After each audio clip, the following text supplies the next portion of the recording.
I want you to watch this video and learn from it. Share also because it might either save you or save someone close to you. Now let's watch the video. My name is Favor. I am a 300 level student studying economics in a Nigerian university.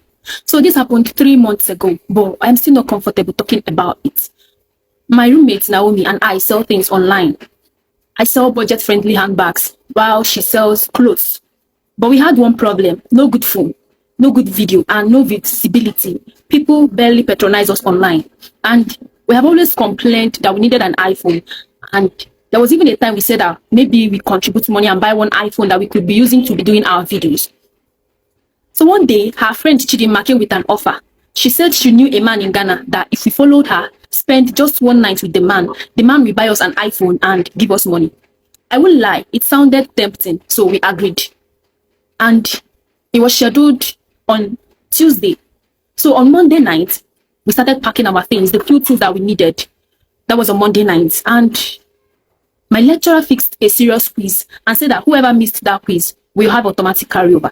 So I had no other option and no other choice than to cancel my trip with them. Then Tuesday morning, I went to school and pleaded with them to wait for me a little bit, that I will come back before 12 so I can follow them to Ghana. But I couldn't come back before 12. And when I eventually came back, they have left. So after Naomi and Chidima had gone to Ghana, they came back 2 days later. Naomi, my roommate, came back with an iPhone and lots of money. I was very jealous. I was very unhappy because I could have followed them and gotten what she had got. So she shared the things with me and I told her, okay, I'll be using your iPhone also. She agreed. Things was going fine. We are living fine. We are doing our videos, uploading on our TikTok, getting visibility and sales. So one day, that's 2 months later, after Naomi had gone to Ghana, her friend Chidima said that I'll follow her. That maybe in the next 5 months, I'll follow her. I was desperate. I was like, can't you go tomorrow? She said, no, the man had to travel, that I had to wait for 5 months to follow her. Those things didn't click because I didn't think it through. So 2 months later, after my roommate had gone to Ghana, she fell sick. She fell seriously sick. She started bleeding from her ears, from her mouth, from her nose, from her eyes. And I had to call her family. They came and rushed her to different hospitals, but they couldn't get diagnosis of what was actually wrong with her. So then her mother accused me of using her daughter for ritual because she was my roommate, yes. And she arrested me and put me into prison. I spent 3 weeks in prison, but Naomi couldn't still make it. She died and she was buried. I was later released from the prison because there was no evidence or claims to show that I actually murdered or caused the death of my roommate Naomi. Then I grieved. I grieved over her death. I'm still grieving, as you can see. I cried. All of us cried. Even Chidima cried. I came back to my lodge. I was now living a normal life, going to school, trying to forget about her because she's somebody I'm used to. Then the 5 months, we got to the 5th month. Then Chidima reminded me that we are going to go to Ghana very soon. And then we are leaving tomorrow morning, that I should pack a few things I needed. So that night, I started packing my bags and all of that. My phone rang.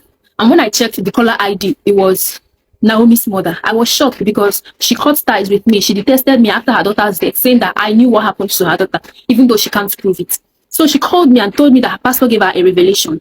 That, is there any place I'm going tomorrow? I said, yes, Ghana. She said, what am I going to do in Ghana? I said nothing. She told me to tell her the truth. I said that it's just for me to go and sleep with a man and get paid.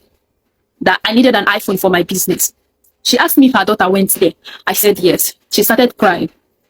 And then I asked her why she was crying. She said that the pastor said the man that we are going to see is a ritualist, and he was the one that used Naomi for rituals. I was shocked. I was taken aback. I was shocked. She went further to say that the pastor said that man is over 207 years, but after sleeping with girls, he will take something from them that will extend his years. Maybe if he has 2 years to live, the thing will extend his years to 3 or 4 years. And she asked me if I knew the person that took Naomi there. I said yes, it was Naomi's friend. And she said that she's coming tomorrow. Then the next day, Naomi called me. I declined the call because I was scared. Then not Naomi, Chidima called me. I declined the call because I was scared. I was supposed to follow her to Ghana. She came to my lodge and knocked. I didn't open the door. Then Naomi's family came and arrested her. When she was taken to the station, she was questioned. She said that she met the man on Facebook and She started chatting the man. I started begging the man for money. The man usually sends her money. And then one day, the man told her that if she could be bringing girls to Ghana, he would be paying her a huge amount of money. And she asked the man, what will the girls be doing in Ghana?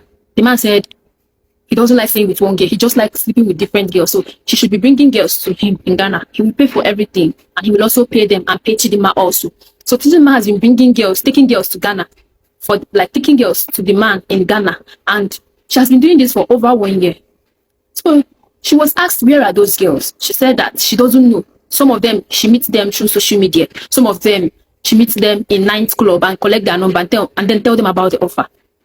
So she was asked to provide the details and numbers of those girls. When she provided the numbers of those girls, we discovered that some of those girls are dead. And why we couldn't really place the death, like why we couldn't really blame their death on the man was, any girl that sleep with the man will not die immediately. They may die 2 years later, 1 month later, 2 months later. Like, they will be healthy. They will not die immediately. So that makes it hard for Chidima to actually know that this man is actually using those girls for ritual. And the man told her specifically not to bring anybody that is close to her. She should bring somebody that is very far to her. And that was what made it oblivious for her to really know that that man was using those girls for ritual. And those girls, after sleeping with the man, maybe 2 years or 3 years, they will die, or even 6 months or 1 month. So my roommate was the closest person, was the ever close person she took to the man. Other people were the people she meets in club, Facebook, Instagram, Tinder, and all of that. So she was arrested. But they tried to go to Ghana to arrest the man, but the pastor, like Naomi mother's pastor, kicked against this and said that the man is a ritualist. He has lived on this earth for over 207 years. So even if we go to Ghana, we cannot see him because he will disappear or vanish or go to their coven.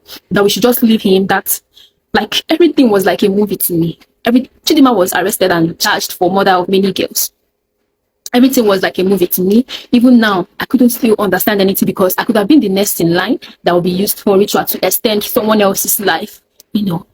And me coming out here to narrate this, I'm just scared. I just hope the man does not see this video. Please, let's be careful in whatever we are doing. In the way we are desperate about iPhones, money, like. Bye.